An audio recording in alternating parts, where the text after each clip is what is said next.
Bom dia a todo mundo. Nós estamos hoje recebendo a Amanda Barbosa aqui com a gente. Vamos ter, eu não vou nem dar um tema específico, eu acho que vamos ter vários temas aqui para conversar. Então, queria dar boas-vindas aí. Bem-vinda, Amanda. Gratidão, prazer imenso estar aqui, sentir essa energia. Aqui tem algo que mexe por dentro. Temos mesmo, hein? Temos mesmo. Para começar a puxar minhas perguntas, eu vou pedir para a Amanda contar a história dela, porque como é que eu conheci a Amanda? Eu fui dar uma palestra num workshop e tinha 3 ou 4, acho que 4 palestrantes. E a Amanda era uma delas, e eu não conhecia a Amanda. E ela chegou lá toda tímida e tal. Olá, meu nome é Amanda. Aí começou a contar a história dela. Depois que ela contou a história dela, todo mundo ficou assim. Então eu vou começar te pedindo, Amanda, para você contar um pouquinho a história que eu ouvi a primeira vez lá no workshop. Conta pra gente aí Então, quem é você, o que você está fazendo aqui, mas como tudo começou. Para contar um pouquinho da minha história, eu preciso voltar um pouquinho no passado, né? Lá em 2014, eu decidi que eu queria fazer faculdade de Educação Física, muito influenciada pela ambiência de onde eu cresci. Eu fui a menina que cresceu com a bola no pé. Eu não queria saber de brincar de boneca, não. Você jogava bola? Jogava, e jogava bem. Jogava futebol. Eu morei em frente a uma quadra de futebol minha vida toda. Meu pai sempre fazia artes marciais e eu achava o máximo. Então, eu fui muito influenciada por essa atmosfera. E o meu sonho era ser jogadora de futebol.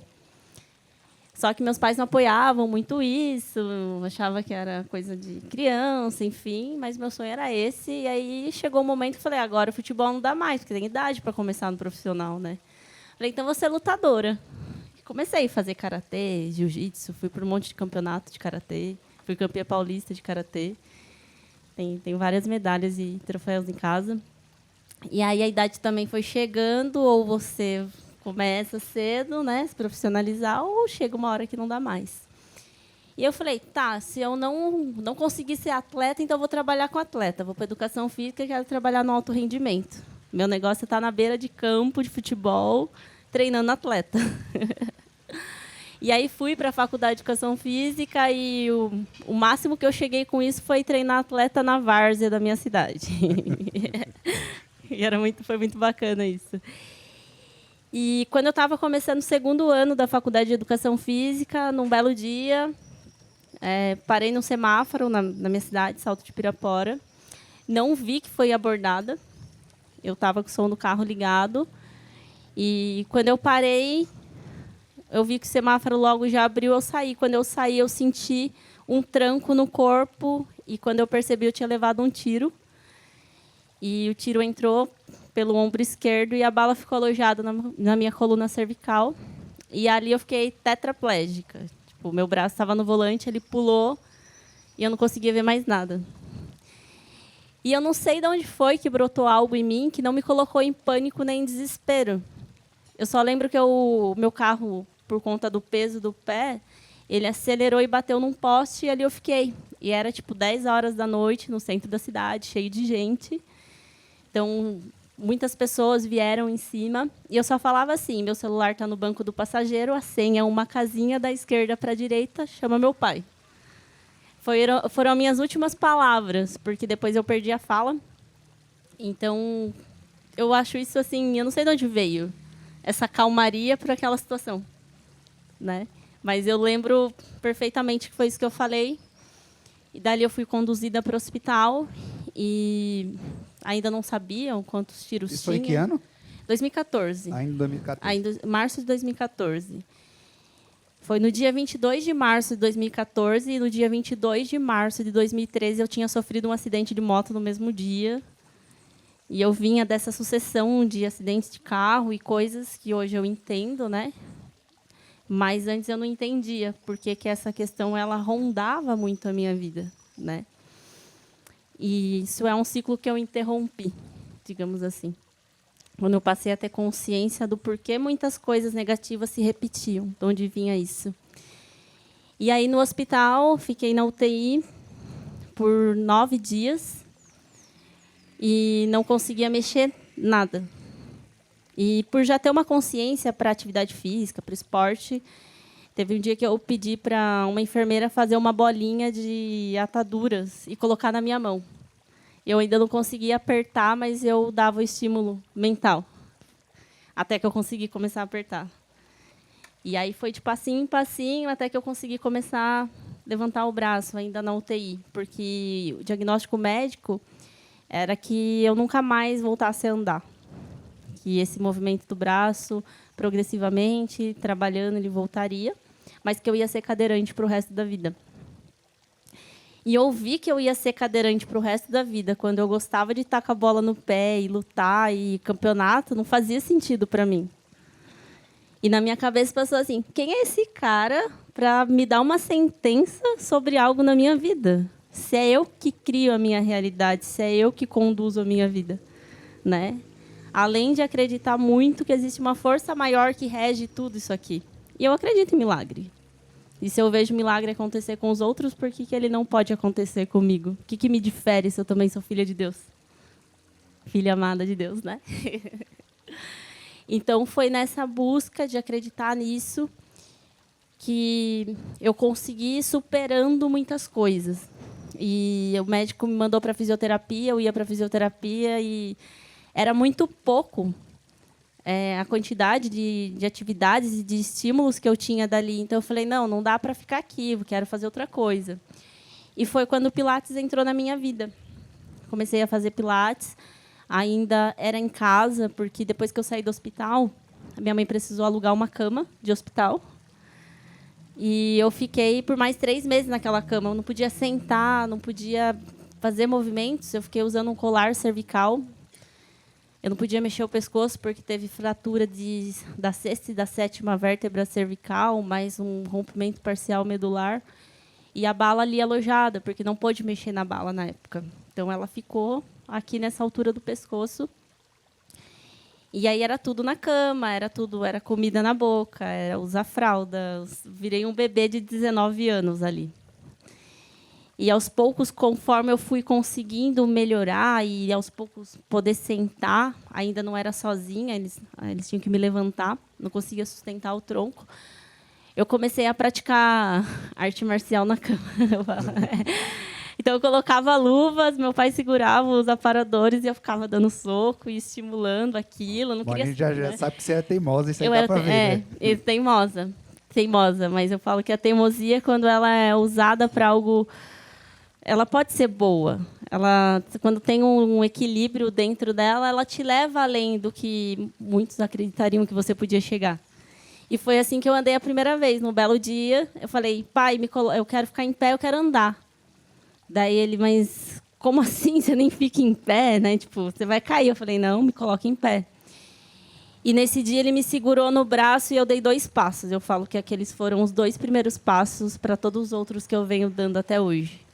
E hoje eu ainda tenho uma dificuldade para caminhar, né? Eu manco ainda um pouco. Mas se a menina que estava lá na cama, que não mexia nada, hoje está caminhando, o que me impede de correr? Nada. Então, eu acredito muito nessa progressão de resultado partindo do esforço que você exerce sobre algo, sabe? Então, é o que eu venho colhendo. E quando eu fiquei na cama e ainda não mexia as pernas, eu conversava com as minhas pernas. Papo de doido, né? Conversar com o seu corpo. Mas o nosso corpo obedece ao comando mental que a gente estimula, né? Então, se você fala para o seu corpo, você pode, você consegue, de fato, você pode, você consegue. Se você fala que não pode, não consegue, de fato, não pode, não consegue, porque é a realidade que você acredita. Então, eu olhava para as pernas e fechava os olhos e mentalizava e falava assim, perna, mexe, mexe, mexe, mexe. E fui fazendo isso, até que na primeira vez o meu dedinho do pé direito mexeu. Daí eu falei, está funcionando, e continuei nisso. De acreditar e conversar e falar incessantemente, incansavelmente, até que aquilo se tornou uma realidade. E é o que eu continuo fazendo até hoje. Então, brevemente, essa é a minha história. Né? Nossa, impressionante. É muito... Quando eu vi a primeira vez, né? eu fiquei pensando, quantas coisas no nosso dia a dia a gente tem dificuldade, né? Todo mundo tem dificuldade, é normal. Mas como é que a gente lida com isso? Nossa mentalidade, ela tende a ficar presa. Nossa mente tende a ficar presa em um problema que normalmente ela mesma criou. Sim. E para mim foi muito, muito marcante a forma como você abordou o problema. Não, você está aqui, beleza, me dá para cá que eu vou destrinchar esse queijo aqui, vou cortar esse queijo aqui. Então, muito, E muito assim, impressionante. é exatamente isso que eu fiz. Ah, e o cara que atirou em você, o que aconteceu com ele? Não sei, não importa. Isso não vai mudar a minha vida. O que eu posso fazer para mudar a minha vida? Então, às vezes, as pessoas podem falar assim, mas o outro causou um problema para mim, ou fez algo para mim. Tudo é uma força de atração, eu acredito. Mas se você ficar focado no outro, você não resolve o problema, e aquilo passa a ser um peso que você vai ficar carregando. Então, se eu não tivesse olhado para mim lá atrás e falar assim, tá, a situação aconteceu, o problema é meu. Então, tipo assim, pega o problema para você. Mas não interessa, pega o problema para você. Porque quando você pega o problema para você, claro que não é todos os problemas que a gente pega para a gente, mas quando tem algo ali para ser visto, você pega o problema para você, você está no controle. Quando você não pega o problema para você, ele te controla. Então, é você olhar e fazer o melhor que você pode naquela circunstância. Então, é muito isso que eu fiz naquele momento. Porque senão eu estaria no mesmo lugar até hoje, não teria saído daquele lugar. E esse acidente, como é que ele impactou a tua vida pessoal e profissional depois? Como é que foi? Porque eu acredito, imagino, né, que os primeiros meses, talvez até anos, sejam muito voltados para reabilitação. Ou seja, provavelmente todo o contexto é, não, eu tenho que me reabilitar. Ou não. Você já foi assumindo também de volta as rédeas da vida profissional. Como é que ficou a sua vida? Eu acho que tem pessoas que acreditam, primeiro eu preciso ficar bem para depois eu fazer, porque daí quando eu estiver bem eu vou fazer melhor. E na verdade, se você começa a fazer, você fica bem. Então, a questão do voltar a trabalhar, o meu chefe foi me visitar, fazia 6 meses do acontecido. Nessa época eu já estava podendo ficar de cadeira de rodas.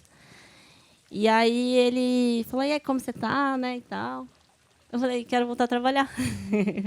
Eu não aguento mais ficar em casa, eu não aguento mais estar nesse lugar. Eu preciso estar com pessoas, eu preciso me sentir útil, né? Eu acho que eu precisava fazer alguma coisa pelo outro, não só os outros ficarem fazendo por mim mais naquele momento.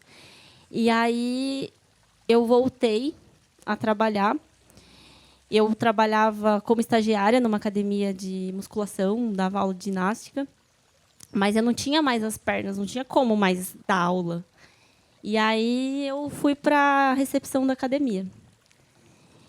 E ir para a recepção da academia foi quando eu descobri muitas coisas dentro de mim que eu nem fazia ideia.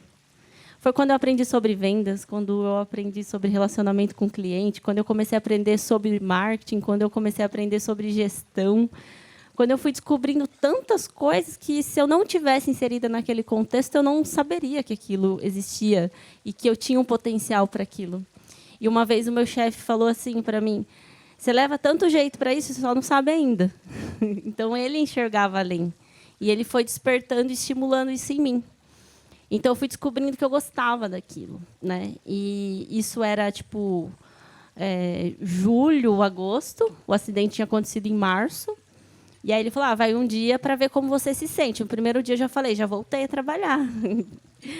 Só que ter voltado a trabalhar naquele momento me fez precisar da colaboração das pessoas, da colaboração da equipe, porque quando eu precisava ir no banheiro, eu precisava de ajuda. Quando eu precisava comer, eu precisava de ajuda. E nessa época, a academia era num prédio alugado e ela se dividia em 2 partes. Então, de um lado da rua era a recepção e a sala de ginástica, onde eu ficava. Do outro lado era a sala de musculação.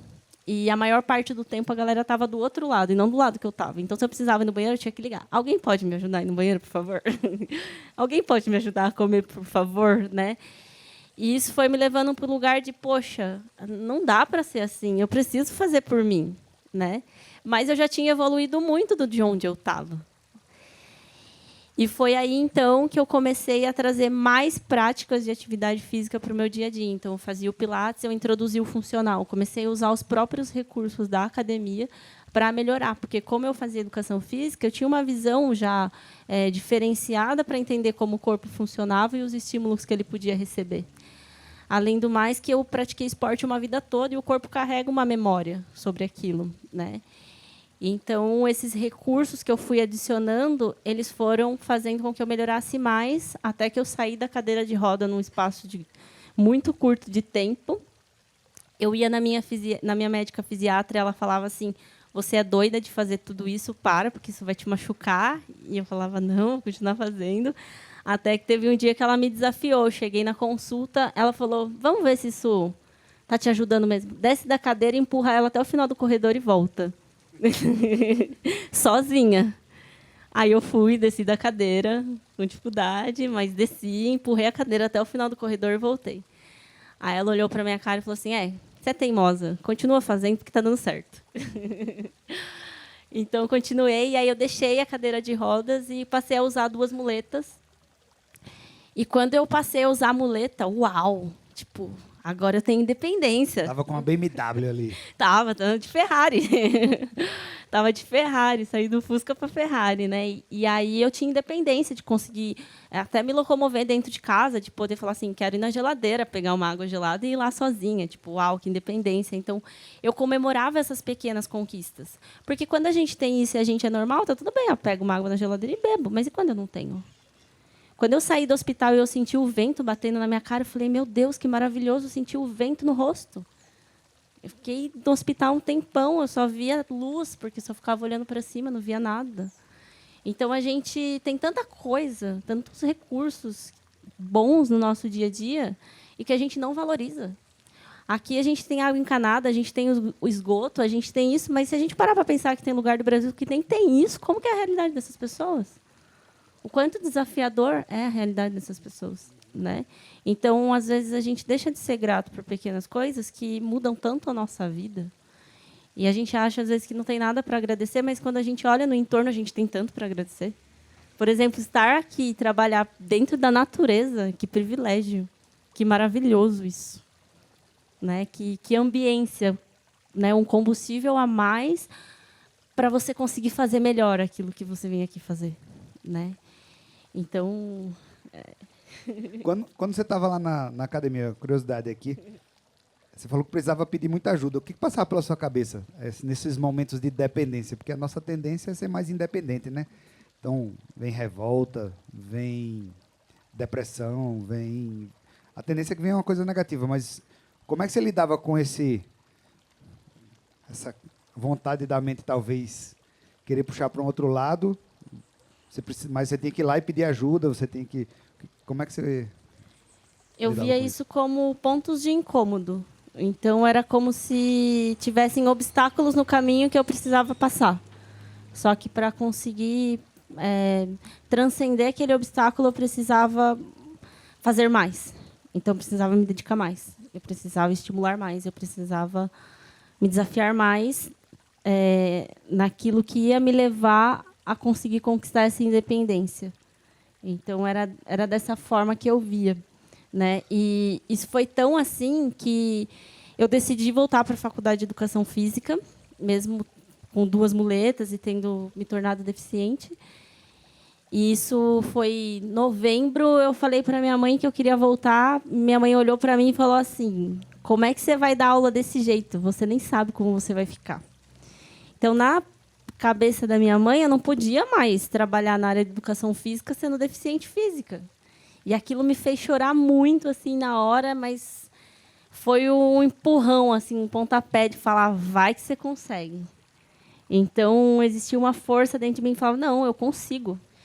E o que eu aprendi com isso? Que muitas vezes as pessoas que matam os nossos sonhos, elas estão perto de nós, são as pessoas que a gente mais ama, e você fala: poxa, mas eu não queria ouvir isso sobre essa pessoa.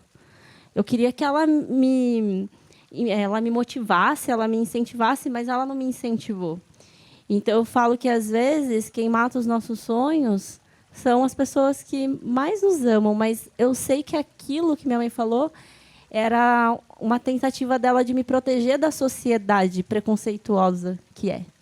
Então, como é pessoa deficiente física dentro de um contexto que o físico precisa ser perfeito e funcional, né? E então eu entendi isso. Mas o que eu entendi também é que as pessoas podem querer matar os nossos sonhos, mas se a gente deixa eles morrer, é uma decisão nossa. Então a gente filtra o que entra e o que fica, e o que entra e o que sai. Tem que ter uma entrada e uma saída nos nossos ouvidos. Isso aqui fica e isso sai. Porque quantas coisas a gente não deixa de fazer porque o outro falou. E os nossos pais, eles exercem uma autoridade sobre a nossa vida. A gente espera aprovação, aceitação. Mas nem sempre vai vir. Né? A época que eles foram criados, as crenças que eles carregam, elas estão numa linha diferente de tempo do que a gente está vivendo no hoje. Né? Então, a gente não pode... a gente tem que ouvir conselho de pai e mãe, que é bom? Sim, mas nem tudo a gente tem que levar. Porque senão a gente fica em ciclos repetitivos que não nos levam a lugar nenhum, a não ser para o mesmo lugar de onde eles chegaram. Né? Então, isso me fez ter esse aprendizado também. Se dependesse da minha mãe, acho que eu seria militar, porque tinha uma carreira segura, né? Eu entrei na faculdade militar, ela queria que eu seguisse carreira. Então, faz sentido. E profissionalmente, como é que foi? O que desenrolou depois? Por que você falou que começou a se desenrolar lá na recepção? O que aconteceu ali na recepção? Para onde foi a sua carreira depois disso? Depois disso, eu voltei para a Faculdade de Educação Física. E aí, dentro da academia, eu comecei a ver que faltava algo e que aquilo que eu estava aprendendo eu podia levar. Eu comecei a entender que era além de trabalhar o físico, que muitas vezes uma pessoa, por exemplo, não consegue emagrecer, mas o problema dela não é físico, é emocional. Então, eu comecei a entender que a gente tinha que ir além. E eu comecei, nas minhas pequenas práticas, trazer essa consciência para dentro da academia. E, nesse trajeto todo, eu fui também sendo alimentada pelo meu chefe, né, a levar cada vez mais isso. Ele era uma pessoa totalmente racional, mas ele entendia a importância desse lado mais humano. E eu sou essa pessoa do lado mais humano. Então, essa combinação começou a ficar legal. E eu comecei a ter espaço cada vez mais dentro da academia, num paralelo de ter voltado para a faculdade, estar estudando, estar me desenvolvendo lá. E eu comecei a entender que as oportunidades que muitas vezes a gente espera na nossa vida, elas não vêm como o vento, é a gente que cria. A gente cria a oportunidade. E, normalmente, a gente acha o inverso. Então, quando eu entrava dentro da academia, eu tratava aquilo como se fosse meu. E eu falava para o meu chefe assim: quando eu estiver aqui, eu trabalho dentro do seu CNPJ, mas eu trabalho para mim. Porque aquilo que eu faço bem feito aqui, eu levo para qualquer outro lugar. Então, é o meu nome que eu construo aqui. E a gente entende que o nosso nome é uma marca, que você é a sua empresa. Ah, mas é CLT, não importa. Porque o que você cria e constrói dentro de uma ambiência, dentro de uma empresa, é o como você vai levar para outra. E o que você vai levar para outra? Né? Então, eu comecei a trazer isso para mim, de que não importava se eu trabalhava para alguém, mas que eu tinha que dar o meu melhor ali. Então, eu arrumava os colchonetes como se eu fosse a dona dos colchonetes. Eu cuidava das coisas como se eu fosse a dona. Se alguém deixava alguma coisa fora ou jogada, eu ia lá e fazia, porque a ordem tinha que prevalecer e aquilo era o correto a ser feito. E não porque tinha alguém vendo. Não. Mas foi com essa mentalidade que eu fui conquistando o meu espaço, até que eu deixei de ser uma estagiária comum, e aí eu subi de cargo, falo. Eu fui ser uma estagiária da gestão da academia. E, nesse cenário de estágio, né, desse contexto, o que eu tinha conquistado era algo grande, porque num dia eu era uma estagiária comum, como todos, e no outro dia eu era uma estagiária que tinha uma mesa numa sala de gestão e que eu ainda tinha liberdade para trabalhar nos horários que eu achasse melhor. Eu tinha liberdade de tempo para trabalhar, porque o que eu tinha que entregar era o resultado que era esperado. Então, isso começou até a despertar curiosidade. Como assim? Por que ela tem esse lugar? Não, porque ela tem esse comportamento. O pessoal começou a ficar Com inveja de você? Começou a ficar com inveja, então começou a criar, né, algumas situações assim de tipo, mas o que ela está fazendo que eu não faço? Então acho que isso é uma mensagem que a gente tem que deixar forte em nós. Se o outro está conquistando um espaço, se ele está, nossa, está fluindo para ele, o que ele está fazendo que eu não estou fazendo? Qual o despertar que ele teve que eu ainda não tive? Ah, mas ele é puxa-saco do chefe, né? Tipo, isso é comum. Mas será que o chefe gosta dele porque ele não está exercendo um bom papel? Será que ele não está alinhado com aquela frequência, com o para onde a empresa está indo? É claro que o chefe vai gostar dele. É claro que ele vai ter mais oportunidade. Então, se você acha que nada está acontecendo para você, é porque talvez você não está contribuindo da forma que deveria contribuir. Talvez o seu lugar não seja mais ali também. Né? Eu acho que isso é algo que a gente também precisa entender quando a gente está em determinados ambientes, que existem ciclos que começam, que têm um meio e que têm um fim. E, às vezes, o crescimento que você busca já não está mais naquele lugar, está em outro. Só que o apego faz você ficar ali. E a resistência gera dor. Enquanto você resiste, você sofre. Então, é melhor você não resistir, você soltar. E se perguntar, o meu lugar é aqui? Será que é aqui? Ou será que aquilo que eu busco está fora? Porque esse momento chegou para mim. Né? Então, dentro desse espaço, eu fui como estagiária da gestão, depois eu fui para a coordenação da academia. Quando eu terminei a faculdade, o meu chefe veio e falou, agora eu vou registrar você e tal. Eu falei, você tem certeza? Porque eu nem acredito mais nesse modelo de trabalho. Eu não tinha nenhum registro em carteira. E aí ele falou, não, sim, é assim que tem que ser. Eu falei, então tá bom. Né? Falei, deixa eu trabalhar de outra forma. Não, tem que ser assim. Falei, então tá bom. E aí, com 9 meses depois de formada, de ter sido registrada, ele me convidou para o quadro societário da academia. E aí eu acabei assinando a minha própria demissão. Tipo, foi uma coisa meio que engraçada. Eu fiz a carta da minha própria demissão para eu entrar no quadro societário da academia. Aí eu falei para você, não precisava disso, né? Porque ali, nesse momento, né, passado já mais ou menos uns 4, 5 anos, eu já entendi já o meu lugar, onde eu queria estar. Né? Eu entendi que eu queria empreender. Aí eu entendi que eu tinha uma veia empreendedora, porque antes eu não sabia. Né? Ele falava, você tem potencial para estar nesse lugar, para crescer e tal.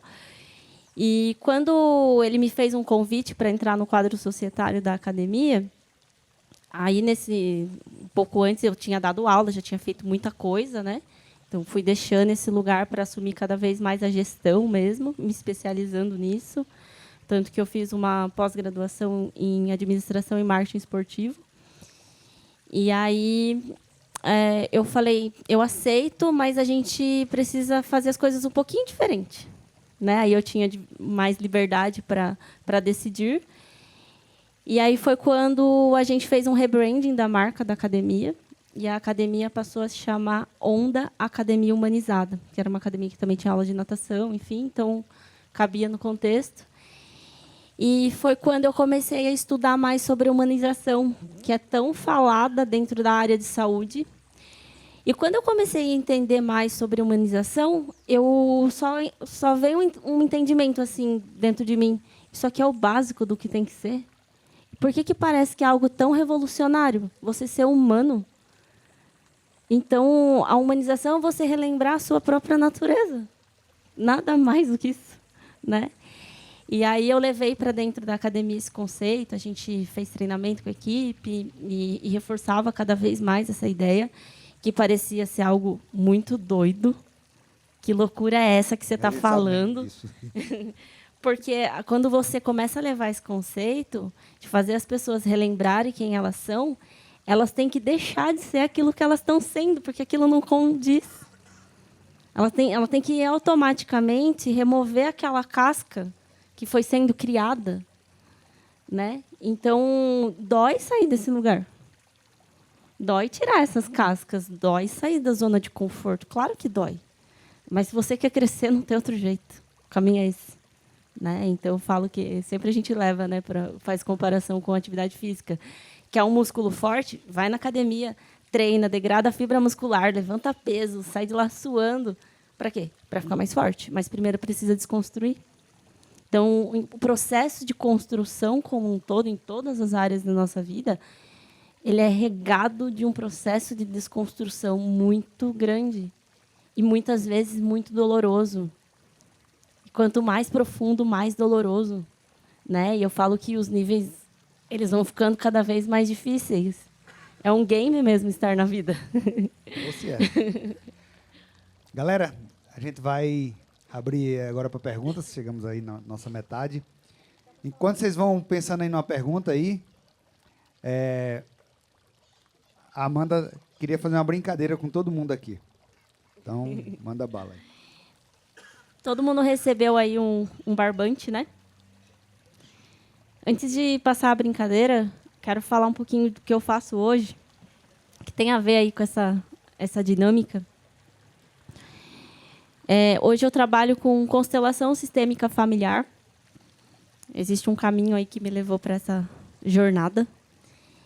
E a gente acredita, dentro desse ensinamento, né, que tudo que a gente aprende com nossos pais, todas as crenças que são formadas ali dentro do nosso ambiente familiar, a gente tende a levar para a vida. Então, as relações que você cria de amizade no seu ambiente de trabalho, como você enxerga o seu líder, muitas vezes, é o como você enxergava o seu pai ou como você enxergava a sua mãe. Então, se dentro de casa você tinha dificuldade de respeitar a autoridade do seu pai, é muito provável que dentro do conceito de trabalho você vai ter dificuldade de respeitar também, de aceitar ordens. E às vezes você não entende e aí fica uma situação ruim internamente, né? Mas é porque às vezes você só está espelhando as pessoas. E o universo faz isso, aquilo que você não resolveu dentro da sua ambiência familiar, o universo vai trazer em forma de outras pessoas para que você olhe. E sempre que existe um ponto de conflito, a gente chama isso de emaranhado sistêmico dentro do conceito da constelação. Então, os emaranhados eles são como os nós que vão se formando. Então, imagine uma gaveta cheia de fios ali, esses fios todos embramados. Esses são os emaranhados. Mas a constelação ela é um caminho para a gente desfazer esses nós, para que a gente consiga ter mais fluidez na vida. Então, quando a gente olha para os nossos pais, o pai ele tem a representação muito do profissional e a mãe muito da nossa prosperidade. Então, se a gente tem uma trava profissional, a gente vai olhar para essa base relacional. E aí eu trouxe esse barbante representando esse emaranhado sistêmico. Eu vou pedir para vocês se levantarem. E aí eu quero que você feche seus olhos agora e busque dentro de você algum ponto de conflito que você possa estar tendo dentro do seu ambiente de trabalho. Talvez com algum colega, alguma situação, dentro do seu contexto de trabalho. Quando você perceber, talvez esse incômodo está aí há muito tempo e ele grite dentro de você. Talvez seja algo que você fala assim, hoje eu vou chegar na Edusa e vou resolver isso. E você vai embora e não resolveu. Isso ele vai ficar marcado, a sua consciência vai trazer. Quando você perceber que encontrou esse ponto, eu quero que você dê um nó no barbante. Aonde você sentir, se é no meio, na ponta.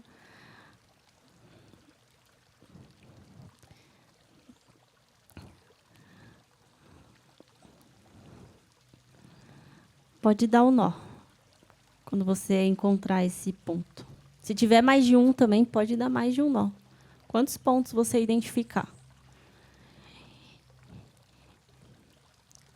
E agora, eu quero que você busque dentro de você entender qual outro momento da sua vida que você teve sentimento similar a esse dentro do seu contexto familiar.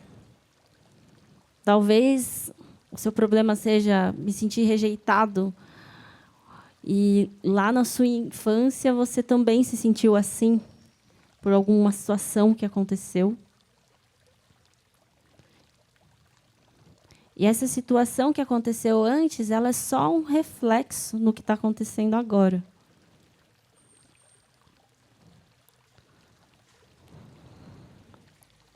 Quando você encontrar isso dentro de você, você deu um nó.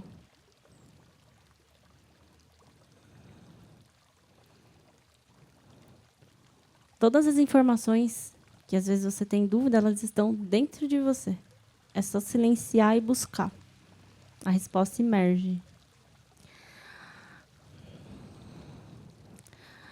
Agora, o amigo que está próximo, pode abrir os olhos, você vai dar um nó no barbante dele. Pega o seu barbante e dá um nó. Pode ser em 2 ou 3. Dá um nozinho aí. Um no outro, Pode prender em alguém, se você quiser. Isso, prender um no outro. Junta com seu amigo e prende. Quando terminar, levanta. Pode levantar. Quem terminando aí. Agora, olha para esse nó e imagina que esse embramo, esse emaranhado, ele está aí dentro. Como é que flui? Como é que seria vocês saírem andando com esse barbante por aqui agora? Ia virar uma bagunça. Só que essa bagunça e esses nós, eles existem numa teia invisível. E quando a gente não resolve, a gente fica ante o fluxo, a gente não consegue ter fluidez. É como se você tentasse caminhar quilômetros com bolas de ferro nos pés e não conseguisse caminhar. Vai ficando difícil, vai ficando pesado, vai sendo um fardo carregar. Então, os emaranhados sistêmicos, eles são dessa forma. São nós que se formam primeiro dentro da nossa ambiência familiar, das nossas relações familiares, e a gente tende a levar para fora. E a gente leva para o contexto empresarial, e a gente leva para o contexto de relacionamento afetivo, para o contexto de amizade. Então, o que a constelação em si ela faz? Ela te traz um caminho para ajudar a desfazer esses nós. Quando a gente desfaz esses nós, a gente consegue voltar a caminhar, ter fluidez, cada um segue o seu destino. Então, agora a missão de vocês é desfazer esse nó. E desfazer o nó é literalmente um processo. Pode desfazer o nó do seu amigo só. Desfaz o nó aí que está no seu amigo, volta para o seu. Pode manter, por enquanto. Mantenha o seu ainda. Oi? Isso, só o do seu amigo, que está com o seu amigo. Pode desfazer. Dá trabalho, às vezes, desfazer o nó, porque, às vezes, tem uma coisa ali que está muito presa. Está apertado demais. Quando desfazer o nó do amigo, levanta aí a mão. Chacoalha aí. Isso. Agora eu quero que você feche seus olhos, coloque a mão no coração. Respira fundo, silencia. Quando a gente identifica o nó, a gente tem a oportunidade também de liberar ele. Então, diz assim para você mesmo: eu libero. Eu libero esse peso que me limita de crescer, de assumir o meu lugar, de merecimento.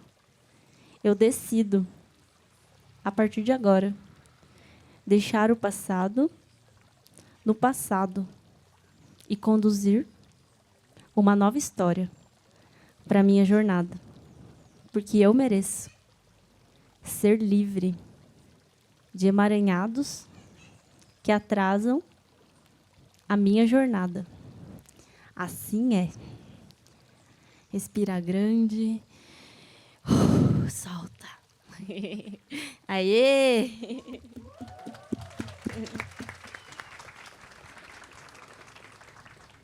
Deu para sentir um pouquinho? Eu já quero saber como é que você chegou nisso, hein? Que tá faltando uma informação numa ponte entre essas duas histórias. Galera, quem quer fazer uma pergunta aí? Alguém tem uma pergunta para fazer? Muito linda a sua história, parabéns. Gratidão. Você falou da sua mãe, mas eu queria saber do resto ali do seu círculo de família, amigos. Como que foi a reação das pessoas? Porque você decidiu assumir o controle. As pessoas, elas te acompanharam, né? Seus familiares. Houve um momento de desespero, houve um momento que eles decidiram acolher ali sua decisão de tomar o controle. Como que foi para você com o seu círculo ali? A minha mãe, ela tinha muita vergonha de as pessoas me verem de cadeira de roda. Então, ela queria me prender dentro de casa. Ela não queria. Eu falava, quero sair. Eu morava em frente a uma praça. Aí eu falava, quero dar uma volta na praça, quero tomar um ar, né? Ela falava, não, as pessoas vão rir de você. E aí eu olhava para ela e falava, não importa o que as pessoas pensam, eu quero viver. Então, a minha força foi o que levou muita força para os meus familiares. Eu sentia que a pessoa menos fragilizada com tudo era eu mesma. Apesar de eu ter sido a vítima, entre aspas, né? Mas a que mais tinha força de ir, de fazer, era eu. Então, era sempre eu que falava, vamos fazer isso, vamos isso. Só que isso era uma coisa que já era de mim também. Eu sempre fui uma menina inquieta. A minha mãe falava assim, nossa, você sempre quer fazer muitas coisas diferentes. Ela não aguentava. Uma hora eu queria jogar futebol, e daí depois eu estava na luta, e depois eu estava na dança, e depois eu queria participar de todas as apresentações na escola, e eu queria me comunicar, e ela não dava conta disso. Então, eu já era uma pessoa meio incomodada, né? Mas eu vejo que isso foi muito positivo, né? E já que você tocou nesse assunto de família, e a gente falou como é que eu cheguei na constelação, né? Eu tive, no começo, muita força do meu pai ali. Meu pai que me carregava no colo, ajudava muito. Quando eu ficava na cama, ele que vinha treinar luta comigo ali, que ele também lutava. Então, além de todas as atividades que eu fazia fora para melhorar o meu físico, né, eu também tinha um suporte muito grande dentro de casa. Então, meu pai saía do trabalho, quando ele vinha mexer nas minhas pernas e dar estímulo e me ajudar, né? E eu falo que tudo no universo há uma força de atração, que você magnetiza situações. E eu tinha uma coisa que, antes dessa conexão com meu pai, nesse ponto, que a gente tinha muito conflito. Eu falo, era muita treta, mas era muita. Não era pouca, era muita. Também danada como você era, eu imagino aí. Ele querendo segurar você e você querendo correr. Sim, ele era desse jeito. E aí a gente tinha muitos conflitos. E naquela época eu não tinha consciência, né? Eu venho de uma família evangélica, então todo o conhecimento que eu tenho hoje para aquela realidade estava muito distante, né? Mas tinha uma coisa dentro de mim que me fazia sentir muita rejeição do meu pai. Até os 7 anos eu não chamava ele de pai. E como que uma criança nasce no hospital, vê o pai e não chama o pai de pai? Era muito esquisito para mim isso, né? Então eu sentia essa rejeição.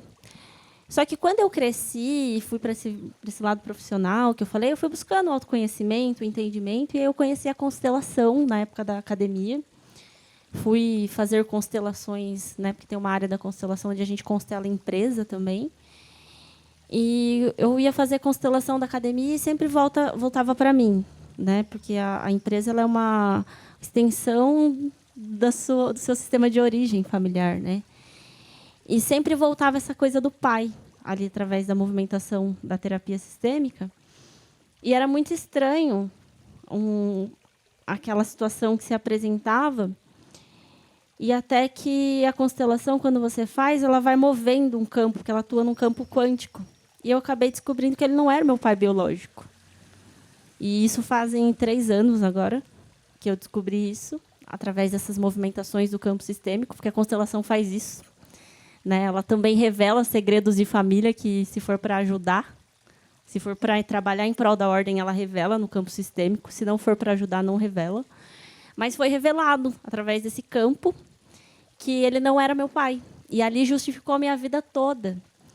Então, eu sei que muito do que aconteceu comigo era na tentativa de ser vista pelo meu pai. Meu pai me viu. O meu pai, ele cuidou de mim do jeito que a minha criança ferida queria. Então, muitas vezes, atender às expectativas da nossa criança interior ferida nos coloca em situações difíceis. Eu preciso ser vista, nem que isso custe a minha vida. Só que isso está inconsciente. A gente não sabe, né? Então, eu entendo que teve um emaranhado baseado nisso também.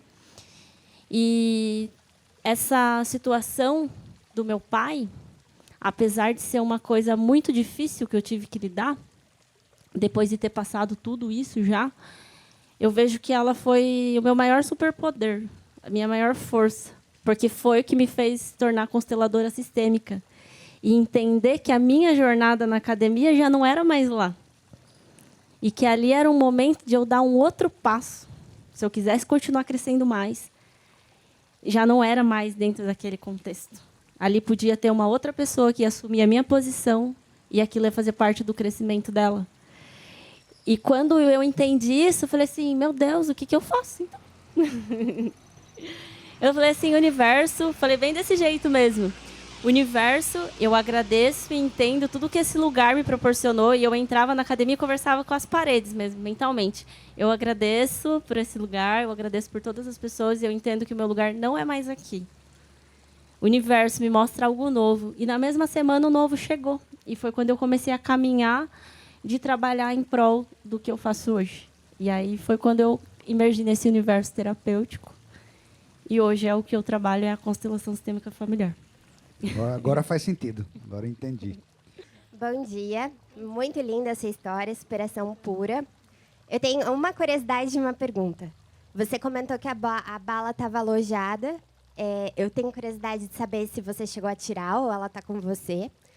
E por mais que você fale que teve muita, né, disciplina em comandos, tudo, mas você teve medo? Você teve dias que você acordou com medo? Tenho essa curiosidade também. A bala ela ficou alojada e fazem 2 meses que eu fiz uma cirurgia para remover. Ela foi caminhando pelo corpo e ela desceu e ficou nas minhas costas, então eu colocava a mão e sentia. E entendendo hoje de arquétipo, de energia, enfim, isso começou a me afetar muito, essa frequência. A gente vai buscando evoluir, crescer, e algumas coisas vão ficando distintas de quem a gente está se tornando e a gente precisa eliminar. Então, eu fui totalmente conduzida, né, pela espiritualidade, enfim, e eu fiz essa remoção. Só que o medo em si era algo que, até então, eu não tinha consciência que ele fazia parte de mim. E eu só fui ter a consciência de que o medo estava impregnado ali nesse processo. Porque eu senti muito medo de que eu não ia estar mais aqui, de que agora eu tenho um filho de 1 ano e meio, né, e tenho uma família. Você teve um filho nesse processo todo, né? Eu tive um filho ainda. Então, eu tinha muito medo de não estar mais aqui, de não poder estar com ele e de estar com a minha família. Então, eu comecei a perceber que o medo estava ali e que todo esse medo ele fez me desconectar muito de quem eu era. Então, eu falo que meu filho nasceu em junho do ano passado e a minha cirurgia foi no final de junho desse ano. E eu fiquei 9 meses em gestação para que ele nascesse. E o tempo que eu fiquei com essa bala foram 9 anos. Então, eu fiquei 9 anos em gestação para que eu renascesse. Então, eu estou num processo de renascer nesse momento. E quando a gente vai renascer, a gente precisa morrer. E nesse processo de morte, né, ele faz com que a gente acesse coisas ainda que precisam ser liberadas. Então, eu entrei num processo de desconstrução muito grande e agora eu estou, de novo, voltando a enxergar a luz, voltando a renascer. E até eu estou escrevendo um livro, e o nome do meu livro é Ele Faz, Desfaz e Refaz. Então, Deus nos faz, a gente está aqui, mas Ele nos desfaz muitas vezes e depois tudo se refaz de novo. Então, eu me desfiz inteira e agora eu estou me refazendo de novo. Então, até estar aqui hoje falando com vocês é uma oportunidade também para que eu esteja me remodelando, me refazendo e trazendo aquilo que eu tenho de mais puro para poder transmitir e de fazer reforçar para mim mesmo, porque cada vez que eu conto a minha história, e já faz um tempo que eu não conto ela dessa forma, me faz enxergar grandes coisas dentro de mim. E aí o medo cada vez mais vai saindo, porque eu consigo cada vez mais acessar a minha força. Então, isso é um exercício também que a gente pode fazer. Às vezes a gente está sem força, escreve, conversa com alguém, fala. Isso reforça quem você é, né? E essa frase é algo que eu tenho carregado comigo. Ele faz, desfaz e refaz. Então, em qual etapa da jornada você está agora? Você está se fazendo, se desfazendo ou se refazendo? Às vezes a gente quer estar no ápice de algo e naquele momento não é momento de estar no ápice. É um momento de entender que está no momento de encerrar coisas, né? Então, é isso. Curiosidade com a pergunta dela. Você viajou de avião nesse período aí de 9 anos? Sim. E o detector de metais? Ele achou a bala? Essa também era a minha dúvida quando eu fui andar de avião com a bala. Mas não, nunca detectou, não. Acho que estava com defeito essa máquina, porque eu andei algumas vezes e não detectou nada. Mas alguém tem alguma pergunta? Parabéns pela sua força e superação, Amanda. Eu acredito que nesse processo, você falou que tinha 19 anos, né? 19 anos, hoje em dia os adolescentes eles pensam algo das suas famílias, né? Igual você falou, sua família vem de uma crença, nós temos princípios. Como foi para você descobrir algo na sua família que às vezes você não tinha visto? Quando acontece algo que impacta toda a nossa família, nosso amor, às vezes aquele amor que a gente não acha que não tinha, é muito, muito visto na família. Como foi para você esse processo, né, de você enxergar, como você já falou do seu pai, mas como foi esse processo de você enxergar esse amor e essa força que veio do seu pai e também em relação aos seus amigos? Porque a nossa vida ela é interligada com pessoas. Tudo que nós fazemos inclui pessoas e tem relações. Se você ficar triste, você pode saber que tem uma pessoa envolvida. Se você está feliz, tem uma pessoa envolvida. Nunca nossa felicidade é só pela gente, ou vice-versa. Então, como foi esse processo entre a sua família e seus amigos? E como que você acha que hoje as academias elas deveriam lidar com esse processo? Porque assim, hoje a gente vê muito esse foco, emagrecimento. Mas o que há atrás desse emagrecimento daquela pessoa? Né? O que ela busca? É só o corpo ideal? Como eles deveriam trabalhar isso? Porque eu acho que isso ainda é falta nesse processo de atividade física. Não são todas as academias que buscam essa constelação. Porque hoje você saiu, né? Você conseguiu ver o seu propósito, o momento que você buscou o seu propósito. É muito lindo. Mas como que você enxerga isso? São duas perguntas, tá? Tá. Respondendo a primeira, esse amor que você citou, ele ficou muito em evidência mesmo, o quanto ele existia. E o quanto eu também não reconhecia que ele existia. Então, eu pude ver o meu pai com outros olhos. Mas foi aquela situação delicada que fez com que eu conseguisse enxergar. E da minha mãe a mesma coisa, do meu irmão a mesma coisa. Então, esse amor ele pode ser visto partindo dessa situação. Né? Então, eu falo que em tudo que acontece tem a dualidade do positivo, do negativo, né? Do bom, do ruim. Então, apesar de ser uma situação delicada, ela veio regada de muito aprendizado, de muito crescimento, de muito carinho ali naquele momento. Né? E com relação a amigos, eu perdi muitos. Porque eu era uma jovem de 19 anos, eu saía, eu tinha uma vida como um jovem, né, tem. E depois eu não era mais a menina que estava nativa, que fazia as coisas. Então, eu perdi muitas amizades, que na época me machucaram muito, pessoas que eu imaginei que estariam do meu lado e não estiveram. Mas, pelo contrário, eu ganhei muitas outras. Eu tive amigos que literalmente me carregaram no colo, de me levar para um contexto de uma realidade, me inserir em contextos comuns, mesmo com a dificuldade que eu tinha. De fazer eu conseguir entender que eu podia, sim, estar na vida. Porque quando uma pessoa se torna deficiente, o que acontece? Ela se isola do mundo.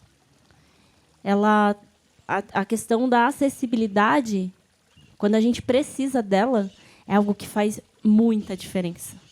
Muita. Então, as pessoas elas precisam de uma força a mais para sair. Então, todo dia, quando eu levanto da minha cama, eu ainda sinto dor. E a primeira coisa que eu tenho que fazer é alongar na beira da cama ali, já, porque senão eu vou dar um passo e vou capotar, vou cair. Então, meu primeiro desafio já está em se levantar, todo dia. Né? Então, essa questão com os amigos, Teve os que não estiveram mais, mas, pelo contrário, também ganham muitos outros. Então, eu prefiro olhar para aquilo que tem positivo e descartar. Não falo que tem que ter uma entrada e uma saída. Então, fica o que é positivo e o que não é, deixa passar. E, com relação ao contexto de academias, eu carregava uma fala comigo, né? Eu acho que ela é meio engraçada. Educador físico, que quer cuidar só de físico, tem que trabalhar no IML. Lá ele cuida só de cadáver, porque já foi, tipo, ali não tem mais nada. Então, eu trazia já... eu tinha um projeto dentro da academia que chamava 25 Dias no Foco, que eu desenvolvia com os alunos, focado em reprogramação mental, PNL, para que a pessoa conseguisse emagrecer além do exercício, porque o exercício é uma pequena porção de todo o resto.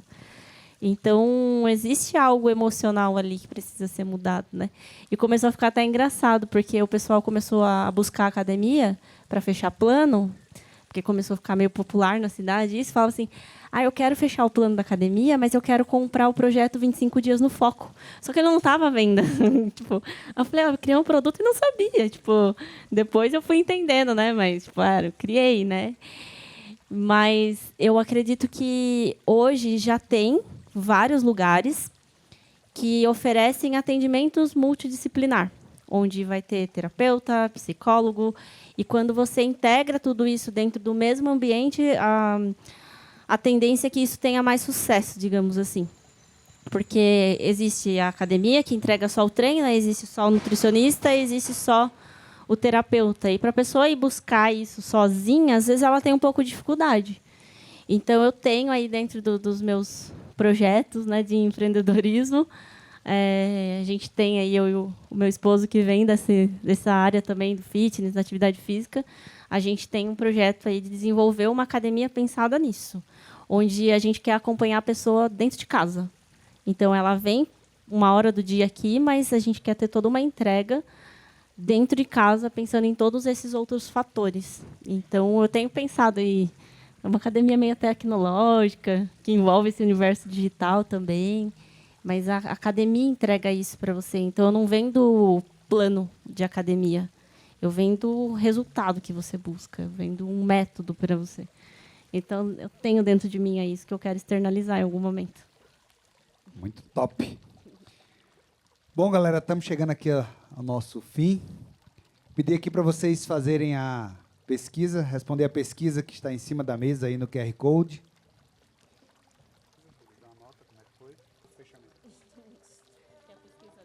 Queria agradecer demais aqui, Amanda, a sua participação e a sua disponibilidade para contar a sua história. Certeza que o pessoal se impressionou bastante e principalmente se inspirou bastante. É muito inspiradora. E conta com a gente, você é sempre bem-vinda aqui, sua casinha.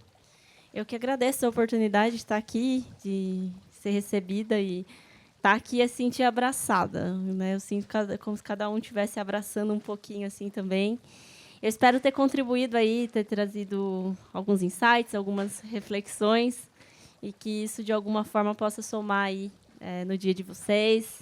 Desejo uma ótima semana de trabalho, que seja muito produtiva, que se em algum momento tiver um emaranhado aí, alguma tensão que surja, busca olhar dentro o que precisa ser liberado, o que precisa ser eliminado. E que a cada dia vocês se lembrem que vocês são a própria marca de vocês. Que tem aí duas, mas que cada um é sua própria marca. E aquilo que é construído aqui é levado para qualquer outro lugar. E é isso, né? Eu acho que quando a gente faz o bem, ele se retroalimenta e a gente tem cada vez mais fazer o bem, né? E é isso, gente. Gratidão. Me sigam lá no Instagram. Agora, seu Instagram é? É ama.barbosa, com Z e 2 As. Mas Amanda Barbosa vai aparecer lá, consteladora. Amanda Barbosa ou Ama Barbosa? Ama Barbosa. Muito bom. A gente tem um ritual de encerramento aqui, nosso grito de paz. Nosso convidado fala aí do Zé e a gente responde. Aí do Zé? Gigante! Aê. Obrigadão.